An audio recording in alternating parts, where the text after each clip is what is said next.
오늘은 그 진화심리학 데이비드 버스가 쓴 진화심리학 교과서 제4장 여자의 장기적 짝짓기 전략에 대해서 간단하게 요약해서 좀 발표를 하도록 하겠습니다. PPT를 좀 만들어둔 게 있는데 조금 아깝긴 한데 다른 데다가 놔두고 와가지고 PPT 파일을 부랴부랴 요약에 써있는 거를 이 교과서 이 제4장 파트에 4장 파트에 요약에 써져 있는 걸 좀 발췌해서 그리고 몇몇 이야기들을 좀 얘기해 보도록 하겠습니다.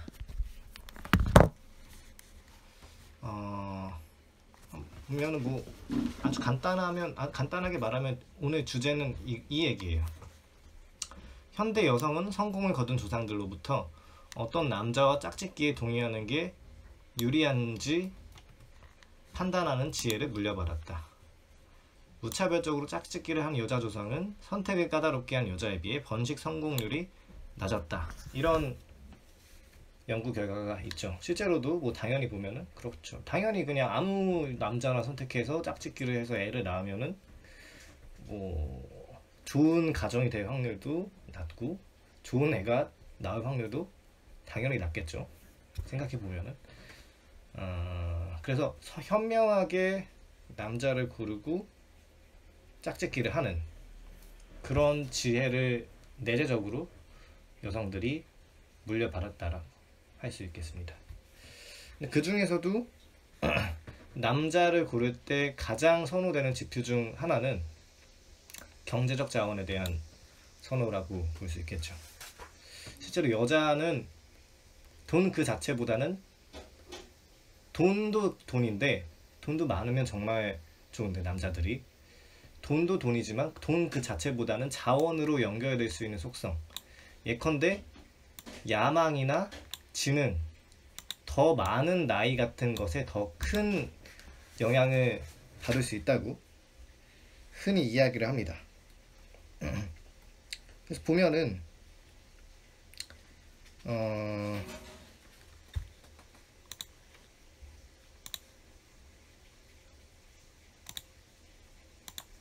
화면을 좀 여기 책에 있는 표를 스캔해서 한 파일이 있는데 그걸 좀 공유해 보겠습니다.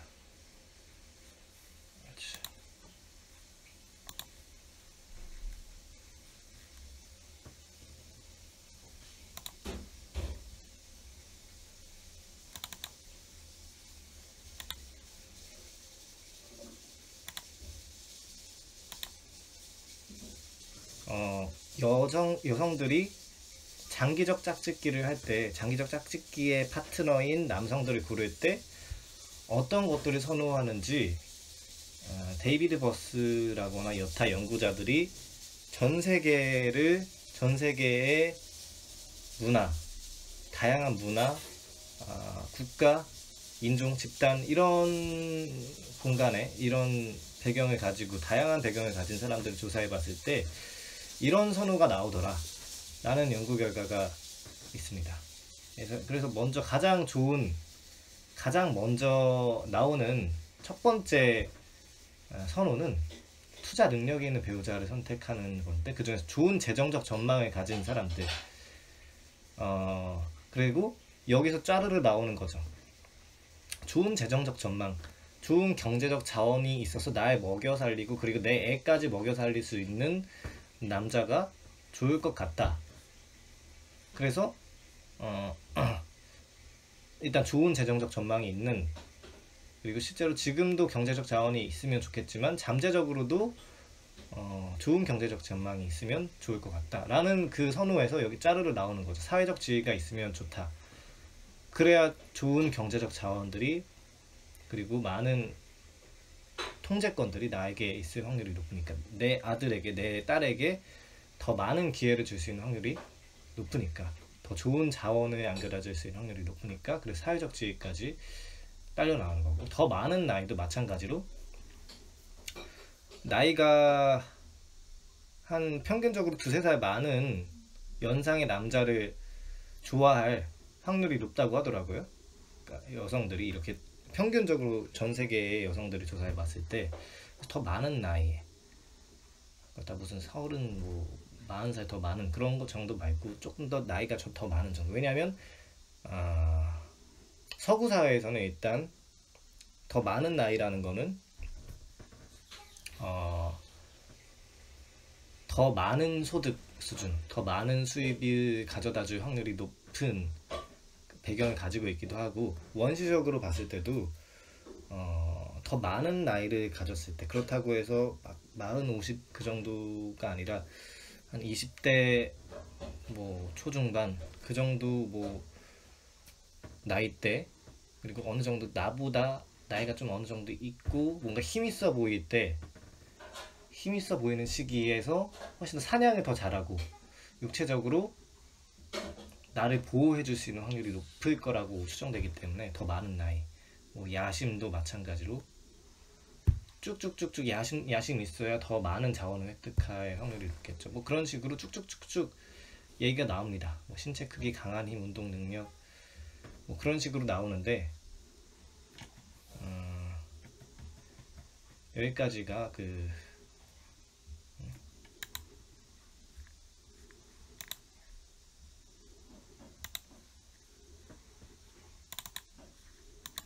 여기까지 경제적 자원에 대한 선호 이야기입니다. 그래서 예컨대 야망이나 지능, 뭐 사회적 지위, 더 많은 나이 같은 것들, 이런 것들이 다 여기에 포함되는 이야기고,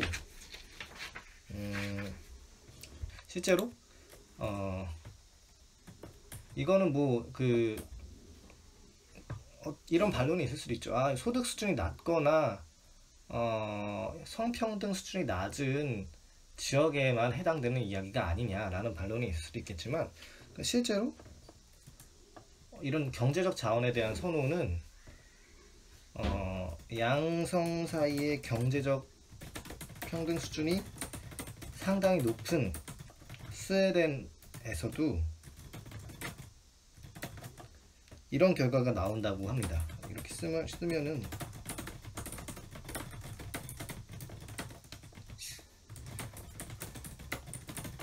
책의 193페이지에 보면 나오는데,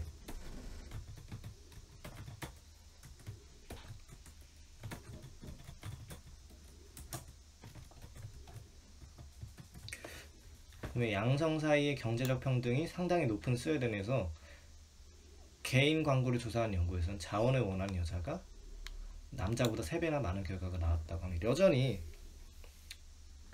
뭔가 여성과 남성의 소득 수준이 비슷한 수준의 국가나 문화권에서도 남성에 대해서, 여성이 남성에 대해서 장기적 짝짓기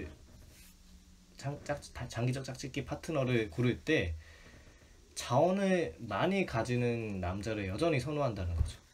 이게 뭐 여성이 뭐 차별받거나 돈이 더 적거나 뭐 재정을 얻을 수 있는 뭐 경로가 적거나 그래서 그런 거가 아니라, 그래서 그런 연결고리가 있는 게 아니라, 이따 좀 보겠지만은, 다시 보겠지만, 오히려 소득 수준이 높을수록 배우자를 고를 때도 소득 수준이 더 높은 남성을 고르는 그런 현상이 발생하게 되는 거죠.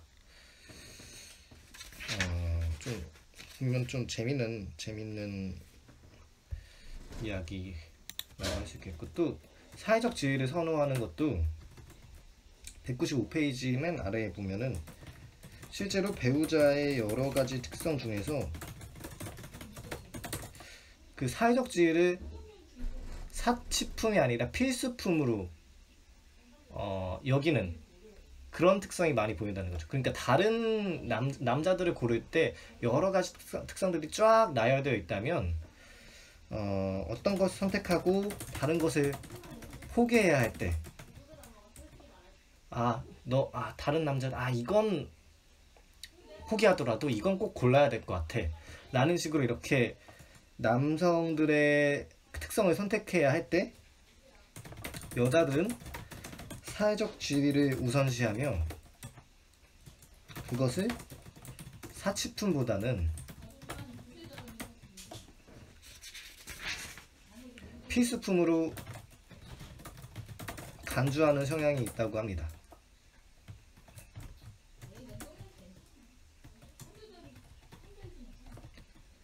이것도 재미난 얘기죠. 그러니까 사회적 지위 같은 것도 경제적 자원 혹은 나와 자식들의 여러 소득을 포함한 여러 그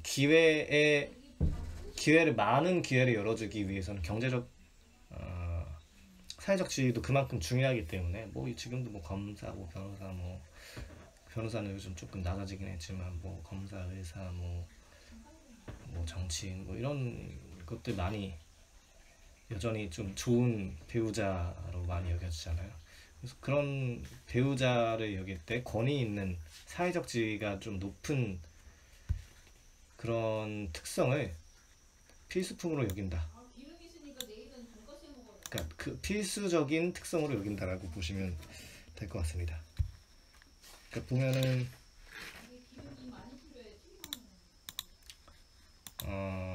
실제로 보면은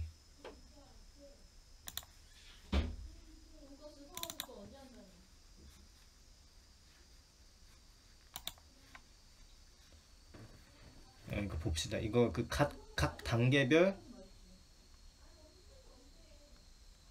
이거는 데이비드 버스가 배우자 선택을 어떻게 하는지, 어떤 선호를 가지고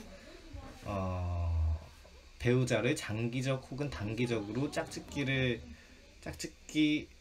파트너로 고르는지 그 연구한 지도인데, 가장 사람의 배우자 선호에 관해 지금까지 축적된 것 중 최대 규모의 데이터베이스를 제공한다. 가장 큰 연구 집단, 연구 규모라고 볼 수 있겠습니다. 이거는 이만큼 내가 열심히 연구했다라고 보여주는 그냥 자랑용인 것 같고, 보면은 되게 재밌어요. 이거 보면은 그러니까 소득 수준에 따라서 허용 가능한, 그러니까 혹은 X축에 따라, 그러니까 각 단계 혹은 활동별 허용 가능한 최소 소득 능력. 야, 그래도 이 활동을 여성 혹은 남성과 내가 같이 하려면 이 정도 소득 능력은 상대방이 가지고 있어야 될 것 같다 라는 그 지표거든요. 그렇게 생각하는 지표를 이렇게 통계적으로 수집한 건데, 보시면 이 까만 게 아래쪽이 남자예요. 그냥 다 낮죠? 되게 굉장히 낮아요. 굉장히 뭐든 그냥 낮아요. 여자보다 훨씬 낮아요. 조금 낮은 정도가 아니라 훨씬 낮아요. 전체적으로 어떤 활동을 하든지 남자들보다 훨씬 낮게 잡혀져 있죠. 데이트를 하든지 성관계를 하든지 안정적 데이트를 하든지 결혼을 하든지 작게 잡혀져 있는데, 여성들은 훨씬 더 높은 경향을 갖고 있습니다. 그 중에서도 남성들은 뭐 데이트든 뭐든 뭐 좀 낮지만, 그 중에 성관계, 우리가 그 다음 장 제5장 남자의 장기적 짝짓기 전략이든지 뭐 6장에서 단기적 짝짓기 전략 뭐 이런 것들을 볼 때 나오겠지만, 남성들은 성관계에 대해서 굉장히 관대한 그런 경향이 많죠.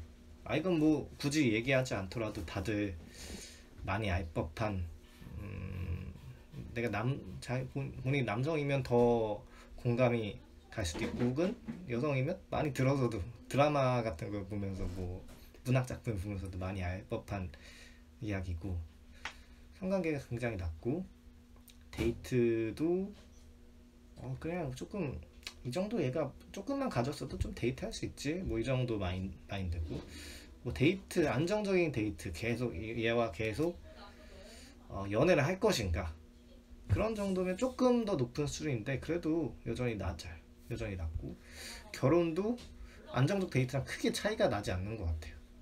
근데 여성들은 훨씬 더 높고, 데이트를 해도, 그러니까 이거 굉장히 재밌는 게, 여성이 남자와 데이트를 하면 이 정도의 소득 수준을 남성한테 기대한다 라는 정도가, 남성이 여성한테 여성하고 결혼을 할 때 얘 여자가 이 정도 소득은 가져야지 라고 한 정도보다, 기대된 정도보다 높다는 결과가 좀 신기하고 재밌죠.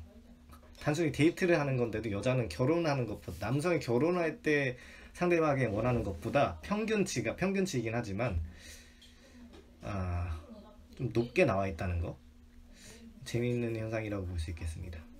뭐 이런 걸 보면 좀 재밌죠. 이렇게 많은 연구 집단, 많은 연구 규모에서 이런 연구 결과가 있다고 이야기를 했고, 마찬가지로 배우자의 좋은 재정적 전망에 대한 선호 같은 것도 여기 나와 있거든요. 그러니까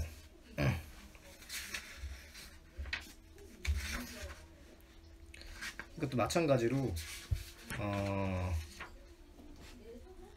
일본이든 잠비아든 크로아티아든 오스트레일리아든 미국이든 남자가 여성한테 많은 경제적 자원을 가지고 있기보다 가지는 걸 기대하는 정도보다 여자가 남자한테 이 정도 소득 수준을 가지고 있어야 돼, 나는 그 기대치가 훨씬 더 높다는 거죠. 일본의 경우에는 훨씬 더 높고, 잠비아, 크로아티아, 뭐 오스트레일리아, 미국 이런 정도, 이런 나라의 이런 문화권의 그 변수 그래프를 보면은 다들 훨씬 차이 난다고 볼 수 있겠어요. 뭐 크로아티아 이런 나라는 조금 남자와 여자의 그 차이가 조금 작을 수는 있어도 여전히 여자가 다 높아요. 그냥 어떤 나라를 가든지. 그런 재미난 연구 결과를 볼 수 있겠습니다. 여러 연구가 있어요. 그러니까 각 나라의 민간설화 같은 것도 연구를 해서 이런 비슷한 그래프라거나, 그래프까지는 아니더라도 비슷한 지표를 낼 수 있겠고, 그러니까 각 민간설화 같은 거는 그 문화권, 그 국가, 민족의 가장 원초적인 심리적 성향을 담고 있는 경우가 많잖아요. 그런 걸 통해서 이 민간설화, 신화, 여기에서 나오는 남성과 여성들의 그 짝짓기 시나리오를 봤을 때 여기서도 어딜 가든지 여성 쪽에서 남성에 대해서 좋은 재정적 전망을 기대한다, 그런 연구 결과가 많다고 하는 거를 볼 수 있겠습니다. 사회적 지위도 마찬가지고, 미국은 근데 훨씬 높더라고요. 이걸 보니까 브라질, 독일, 에스토니아, 타이완 뭐 이런 나라보다 미국에서 남성과 여성의 그 결혼 상대의 사회적 지위에 대한 선호가 훨씬 많이 차이 나더라고요. 여기에 대한 뭐 그 좀 재미나긴 했는데 여기에 대해서 별다른 뭐 큰 설명은 없더라고요. 왜 그럴까? 이게 무슨 또 기독교 뭔지 잘 모르겠어요. 잘 모르겠는데 좋은 재정적 전망 선호도 미국도 좀 차이가 많이 나고, 근데 일본은 좀 차이가 많이, 일본 왜 그런지 잘 모르겠지만, 이것도 사냥꾼 평가 매력, 이건 스캔했는데 잘 안 나왔네. 아무튼 뭐 이거는 좀 넘어가고 다시 또 다시 그 요약문으로 좀 돌아가면, 그러나 근데 이런 경제적 자원에 대한 선호 정말 인정하고, 이걸 통해서 여자가 계속 생존을 하면서 번식도 안정적으로 하고, 번식을 한 이후에 그 아이들을 잘 양육할 수 있는 경제적 자원들, 먹이, 뭐 식량, 뭐 여러 뭐 부차적인 집과 관련된 뭐 자원이라거나 가정적인 자원, 그런 게 이 선호를 통해서 잘 남자를 선택하고 구할 수 있는 개연성이 높아지겠지만, 이 잠재력만으로는 충분하지 않다는 거죠. 그러니까 자원 잠재력만으로는 사랑과 헌신이 필요하다고 볼 수 있겠습니다. 훌륭한 자원 잠재력을 가진 남자는 배우자를 선택하는데 까다롭고 때로는 일시적인 섹스로만 만족하기 때문에 여자는 헌신이라는 문제에 맞닥뜨리게 됩니다.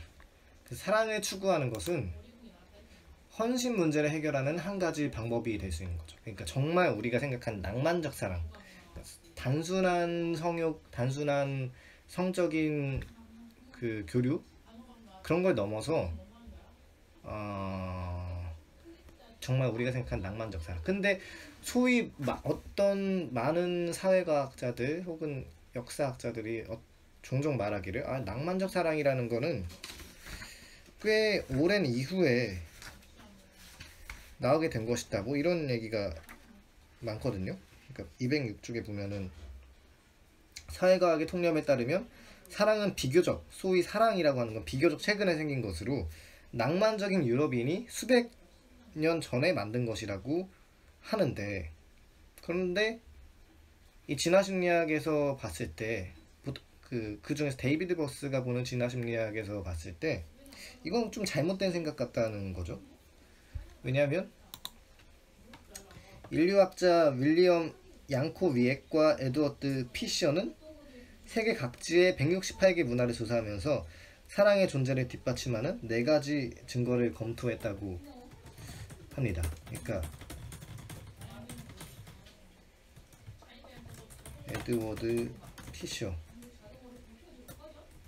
세계 각지의 168개의 문화를 조사했는데, 첫 번째가 사랑의 노래를 부르는 사례, 두 번째가 사랑은 남녀가 부모의 뜻을 거스르고 야반 도주하는 사례, 그리고 사랑하는 사람 때문에 겪는 고통과 그리움을 보고하는 문화적 자료 제공자, 그리고 복잡하게 얽힌 연애 관계를 묘사한 민간 설화. 이거 봤을 때 전체 문화의 85.5%에서 이러한 낭만적 사랑의 존재를 뒷받침하는 증거를 발견했다고 합니다. 굉장히 재밌죠. 우리가 좀 지금도 얼마 전까지만 해도, 이거 읽기 전까지만 해도 낭만적 사랑이라는 거는 뭐 중세 시대 이후에 뭐 궁정풍 사랑이든지 뭐 코틀리 러브 뭐 서구에서 꽤 비교적 최근에 생긴 거 아니냐 이런 생각이 들었었는데, 꽤 재밌는 얘기가 됐어. 사랑의 노래를, 근데 이게 뭐 이 정도면은 진짜 낭만적 사랑이라고 할 수 있을 것 같아요. 우리 신화 속에서도 이런 거 좀 많지 않나요? 한국 신화에서도, 뭐 그리스 로마 신화에서도 그 있잖아요. 그 트로이 전쟁 같은 거 이야기를 할 때 파리스와 헬레나였나 뭐 그런 애들끼리, 남녀들끼리 굉장한 열정적인 낭만적인 사랑 때문에 어떤 트로이 전쟁이 발생했다. 뭐 실제로 그런 건 아니겠지만 그런 정도의 이야기를 쓸 만큼 낭만적 사랑에 대한 동경이 있었다.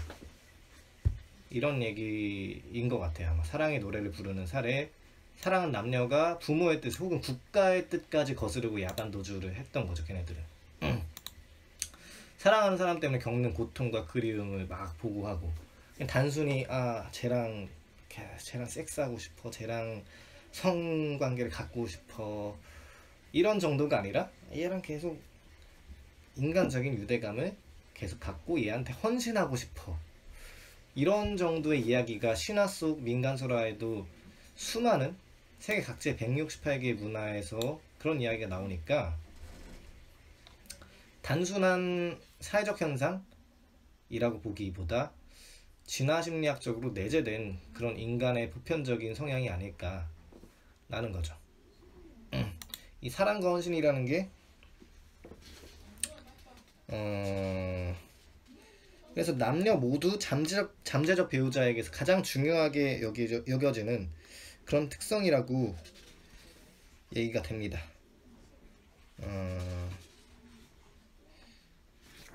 보면은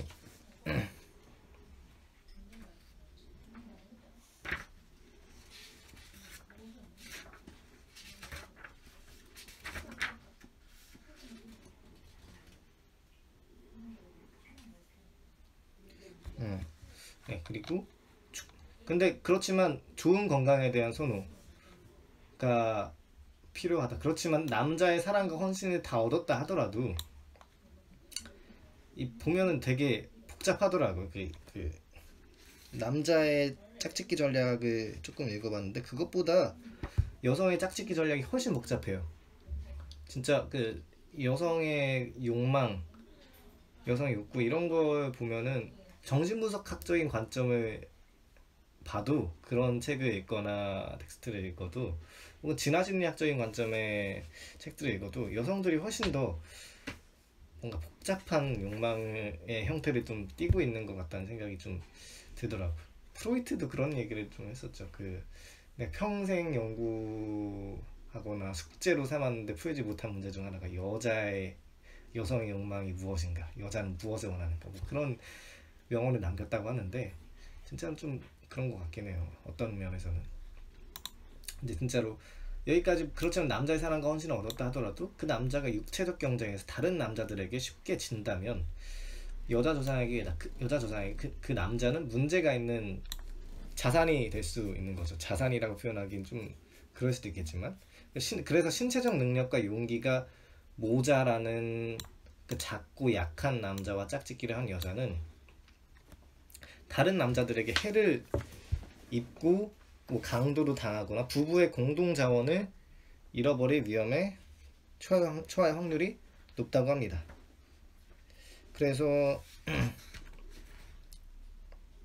큰 키와 신체적 능력이 꽤 좋은 그런 남자를 선호하는 경향이 좀 높고 대칭적인 얼굴과 신체를 가진 남자를 선호하는 확률이 높다고 하죠. 그리고 실제로 왜 대칭적인 남자를 선호하느냐라는 건 조금 이따가 이야기로 하고 실제로 재미난 사례는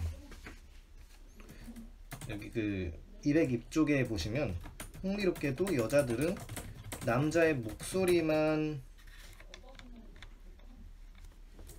듣고도 어깨 대 엉덩이의 비율을 정확하게 평가할 수 있다 라고 합니다.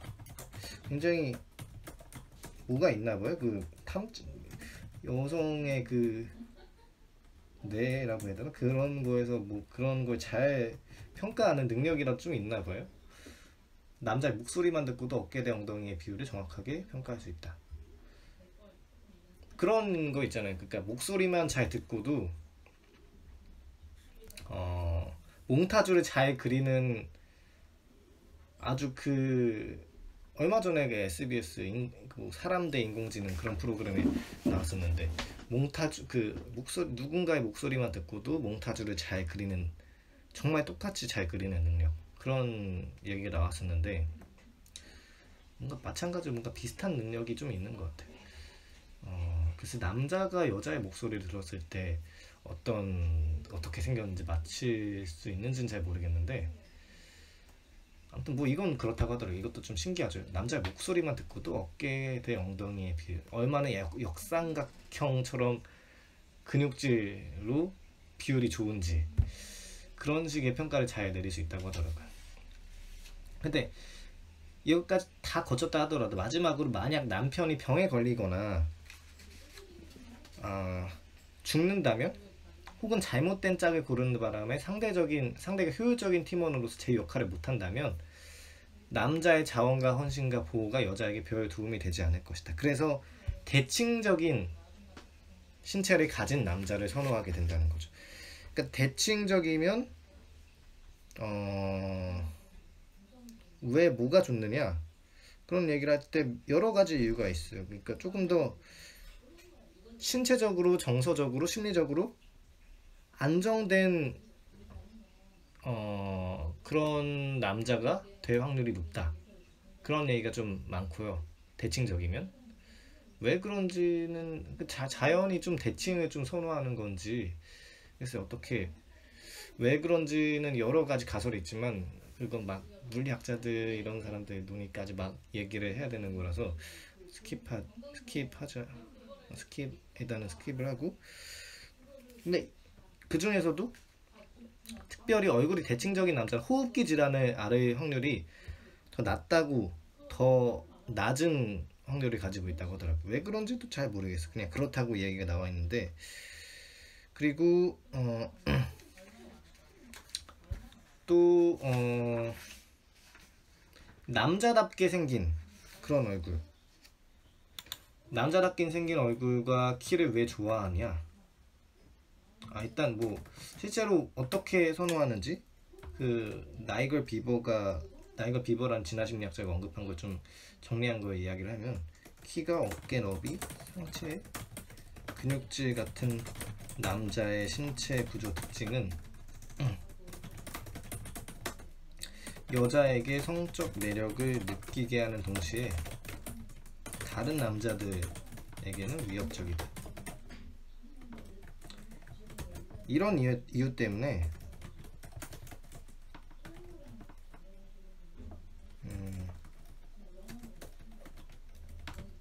이런 이유 때문에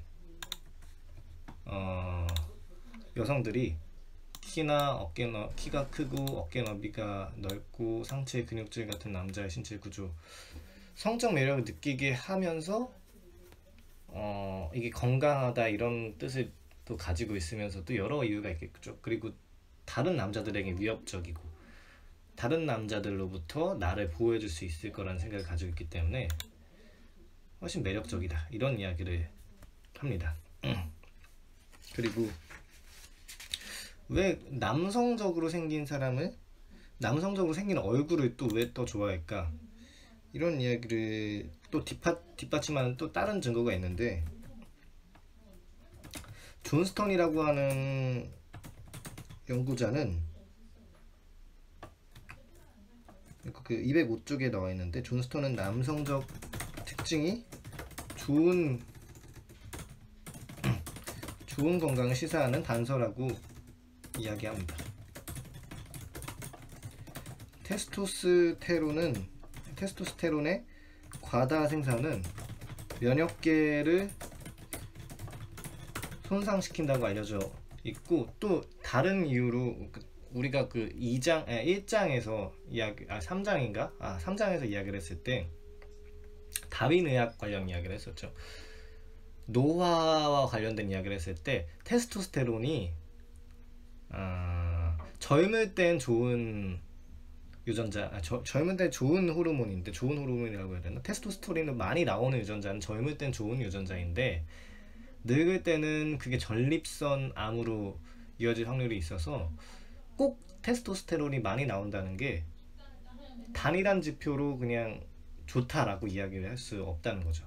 다 양면적으로 젊을 땐 좋은 유전자가 늙을 땐 나쁜 유전자가 될 수도 있는 것처럼, 테스토스테론의 과다 생산이 꼭 좋은 건 아닌데, 마찬가지로 젊을 때에도 이거는 좋지 않은 결과가 있다고 해요. 면역계를 손상시킨다고 알려져 있어요. 게다가 존스턴의 주장에 따르면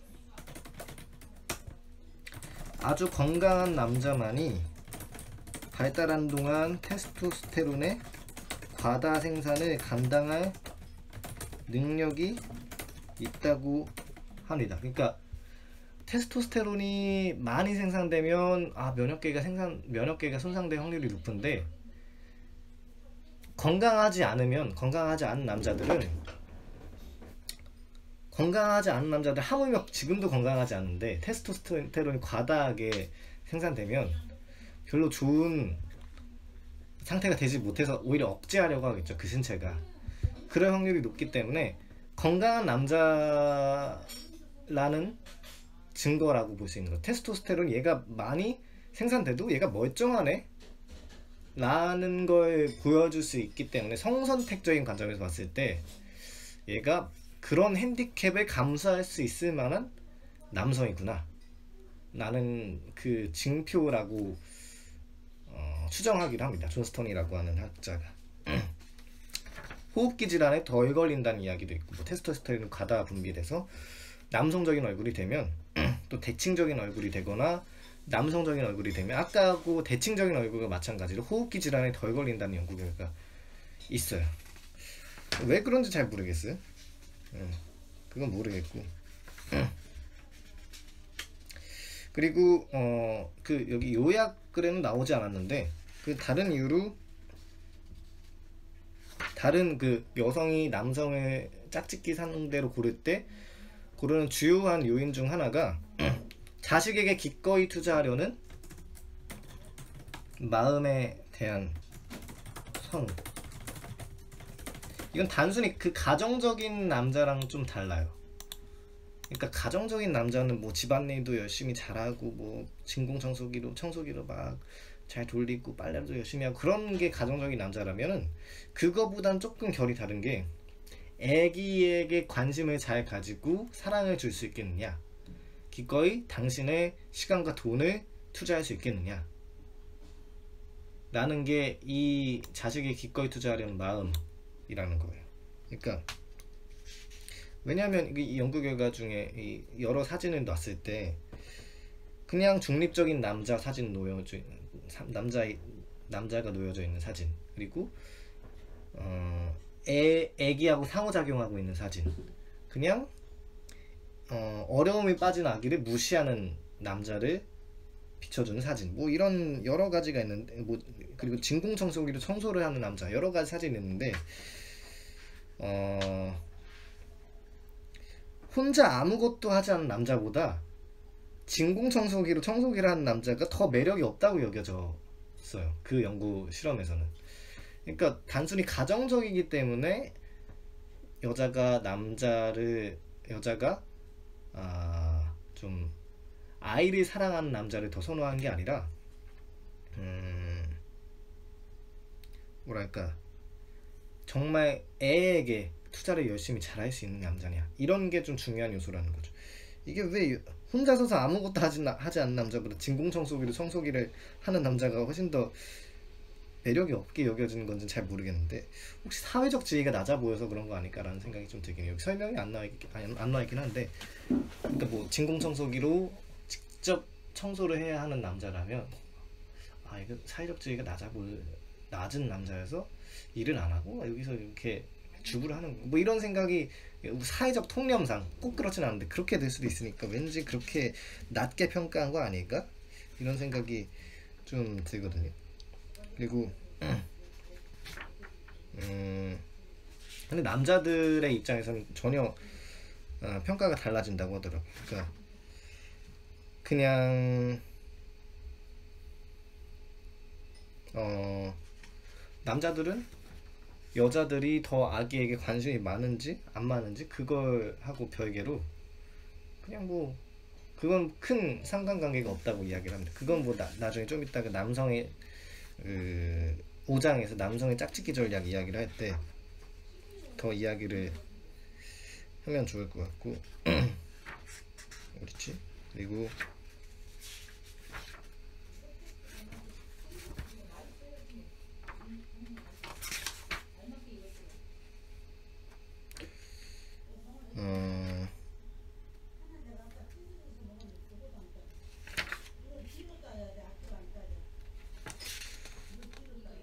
잠시만요.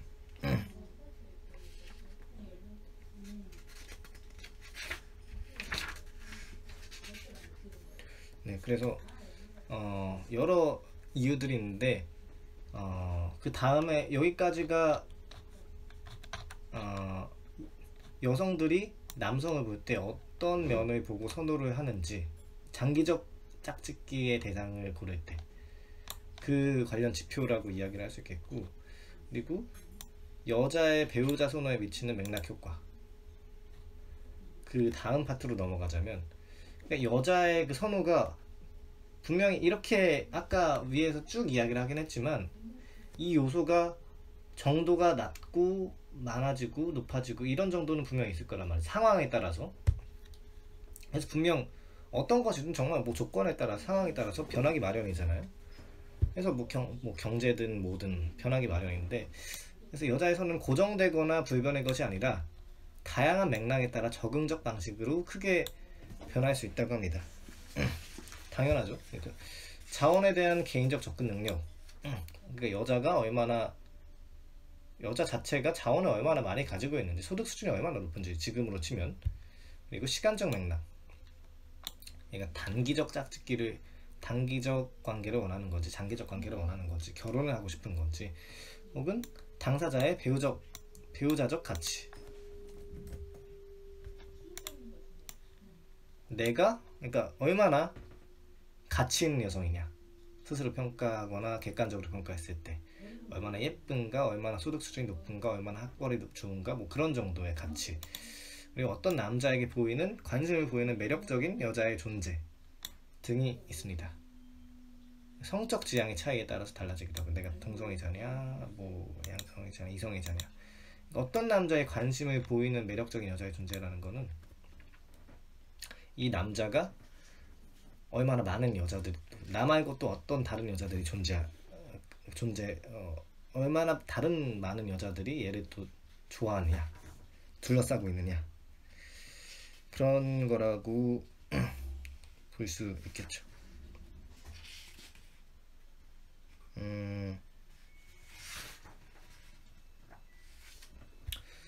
그리고 근데 구조적 권력 결핍 가설에 따르면 그런 게 있어요. 이게 뭐냐면, 개인적으로 자원에 접근할 기회가 많은 여자는 자원이 없는 여자만큼 배우자의 자원을 중요하게 여기지 않을 것으로 예상됩니다. 그러니까 구조적 권력 결핍 가설이 뭐냐면, 진화 심리학의 다른 그 설명 체계 중에 하나인데,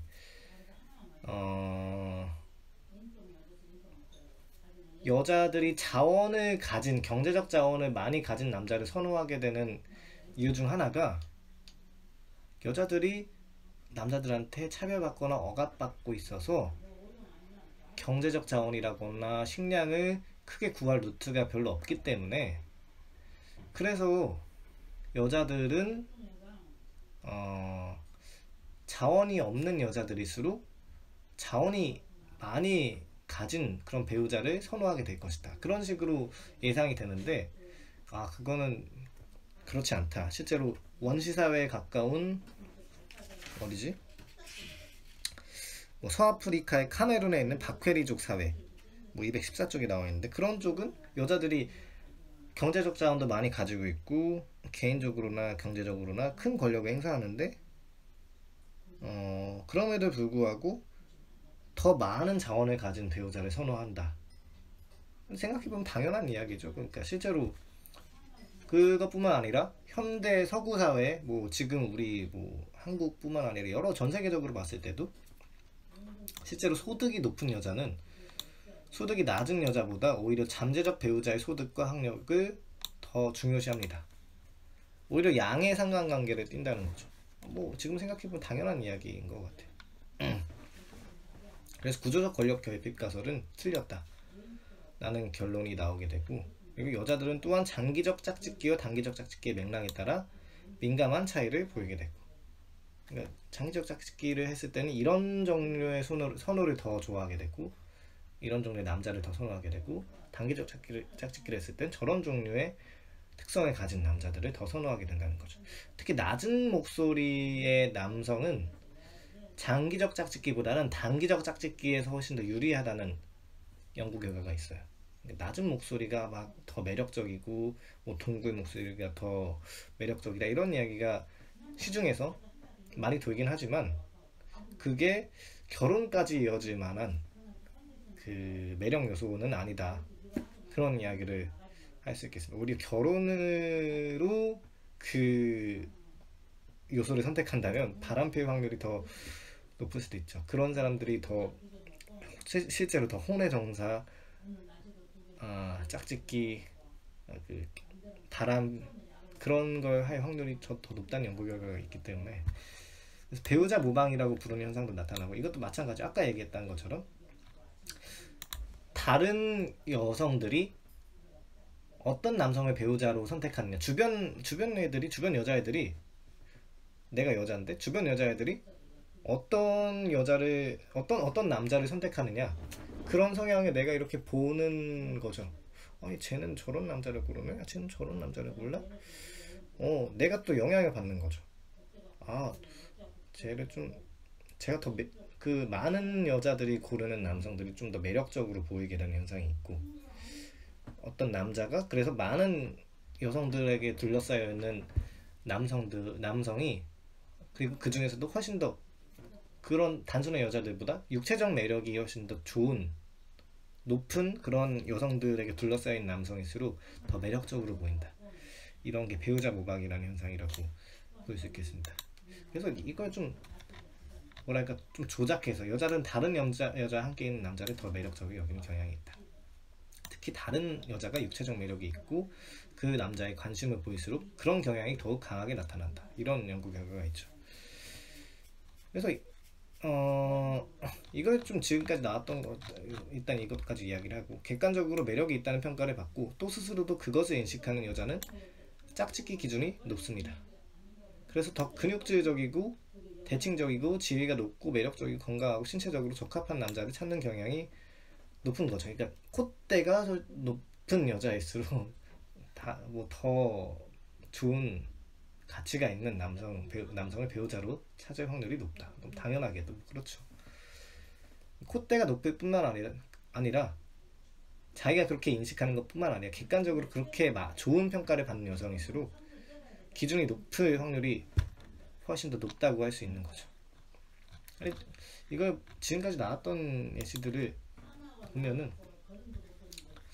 이걸 다 조작해서 어떻게 남성이 여성을 좀 꼬실 수 있는지, 그런 것도 뭔가 하는 사람이 실제로 있죠. 뭐 픽업 아티스트 뭐 이런 사람들이 이렇게 여성 앞에서는 애기를 좀 좋아하는 뭐 실제로 좋아하는 것도 좋고 여자를 좋아하는 것처럼 잘 드러내서 자기 PR을 해보세요 뭐 이런 식으로 이야기하거나, 나 주변에 여자 많은 것처럼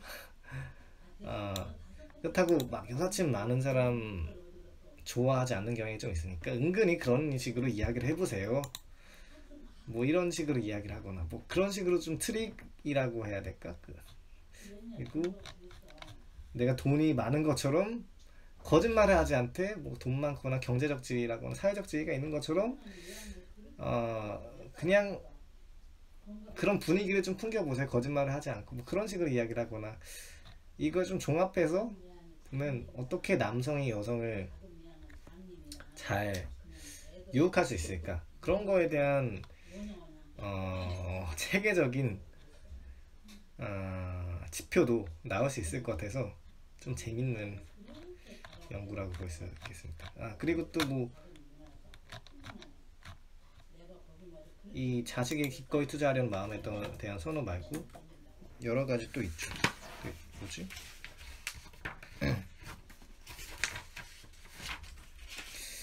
친절하고 유머스럽고 근친상간을 회피하려는 성향이 있고, 목소리, 이거 아까도 조금 말했었던 거, 당연히 친절한 남자 좋아하고 당연히 유머스러운 남자 좋아하고, 근데 그 이유 중 하나가 유머스러운 남자를 왜 좋아하냐면, 우리가 당연히 유머라고 하면은 뭐 그냥 뭐 조금 입 잘 터는 거 아니냐, 말 잘하는 그런 능력 아니냐, 이런 식으로 이야기할 수도 있겠지만, 유머라는 게 생각해보면 정말 우리 TV에 나오는 개그맨들, 코미디언들, 개그우먼들 이런 거 보면은 정말 똑똑한 사람들이 많더라고. 정말 머리가 즉각적으로 빨리 돌아가서 순발력도 정말 빠르고, 내가 이 상황을 정확하게 인지하는 상태에서 상대방에게 공감하는 능력도 어느 정도 갖고 있어야 되고, 이걸 하려면 저 사람의 입장에 들어가 생각해 봤을 때 이 말을 치면 웃기겠지 라는 그런 공감 능력이 또 있어야 되고, 그리고 이렇게 지금 상황을 빨리 즉각적으로, 이게 대본이 주어진 상태가 아니라 만약 예능 같은 상황에서 대사를 친다고 하면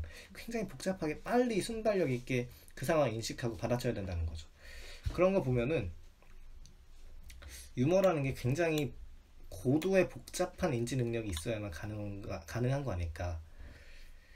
그 반면에 정말 유머가 너무너무 없는 남자라고 한다면 공감 능력이 정말 떨어질 것 같다는 생각이 들거든요. 실제로 우리가 그냥 주변의 사람들을 생각해 봤을 때 실제로 그런 경우가 너무 많은 것 같아서 유머 굉장히 중요하고, 근친상간 회피 같은 것도 뭐 많이 있죠. 뭐 땀 냄새 같은 것도 나와 비슷한 유전자일수록 좀 싫어하게 되는 성향이 나오게 된다, 뭐 이런 얘기도 막 옛날부터 나와 있고, 다양한 나와 다른 유전자일수록 더 좋아하게 되는 성향이 있다, 뭐 이런 얘기도 있는데, 그래서 더 좋은 거는, 그러니까 뭐라고 해야 되지? 근데 그 중에서도 여자들이 더 남자들보다 근친상간을 회피하는 성향이 있다고 이야기가 나오죠. 왜냐하면 212쪽에 나오는데, 이러한 근친상간 회피 기제는 남자보다 여자에게 더 강하게 나타나는데, 이것은 부모의 투자 이론과 맥이 닿는다. 여자가 자식에 대한 부모의 투자에서 더 큰 부담을 떠안는다는 사실을 감안하면 배우자를 잘못 선택하는 데서 떠안게 되는 비용은 남자보다 훨씬 더 크다.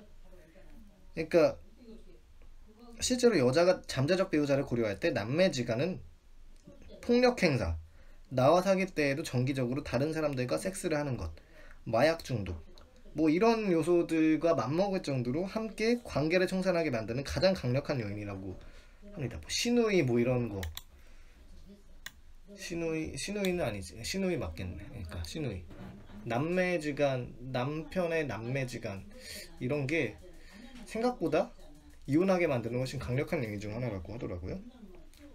이혼하거나 혹은 좀 많이 싸우게 만들거나. 그러니까 진화적으로 훨씬 더 여자가 근친상간에 좀 뭐랄까 좀 더 껄끄럽게 느껴지고 더 강하게 느껴지는 이유 중 하나가,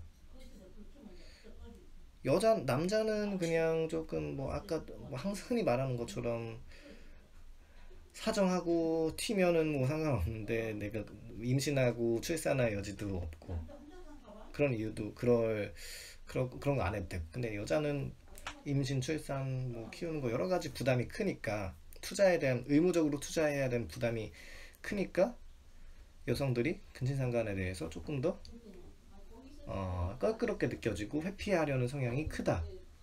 당연하게 진화심리학적으로 추론할 수 있다라는 이야기가 좀 재미나게 볼만한 이야기 같습니다.